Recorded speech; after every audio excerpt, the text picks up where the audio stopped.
السلام علیکم دوستو، شروع کرتا ہوں بابرکت رب اللہ کے نام سے جو رحمان اور رحیم ہے۔ دوستو، آج میں آپ کے لیے بہت اچھا وظیفہ لے کر آیا ہوں۔ نظر بد کا لگ جانا، مرد ہو یا عورت یا کوئی بچہ، کسی کو بھی نظر لگ سکتی ہے۔ اللہ تعالیٰ نے ہمیں بہترین شکل و صورت میں پیدا کیا ہے۔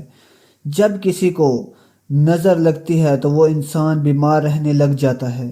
اسی طرح نظر بد کے بارے میں حضور اکرم صلی اللہ علیہ وآلہ وسلم نے فرمایا، نظر بد انسان کو قبر تک اور اونٹ کو ہانڈی تک پہنچا دیتی ہے۔ نظر بد سے انسان بیمار رہنے لگ جاتا ہے اور چہرے کی رونق ختم ہو جاتی ہے، جسم میں سستی اور کاہلی کا ہونا، اور نظر بد سے انسان کو ایک کے بعد ایک بیماریاں لگنا شروع ہو جاتی ہیں۔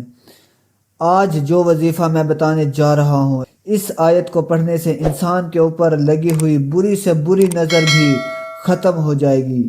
دوستو، آیت یہ ہے جو کہ آپ کو اسکرین پہ دکھائی جا رہی ہے، اسے آپ نے پڑھنا ہے روزانہ۔ تو دوستو، بابا جی کو دعاؤں میں یاد رکھنا اور ہمارے چینل سامری جادوگر کی دنیا کو ضرور سبسکرائب کریں اور بیل آئیکن لازمی پریس کریں تاکہ آنے والی ویڈیوز آپ تک پہنچتی رہیں، اور جاتے جاتے ایک بار درود شریف لازمی پڑھتے جائیں۔ شکریہ۔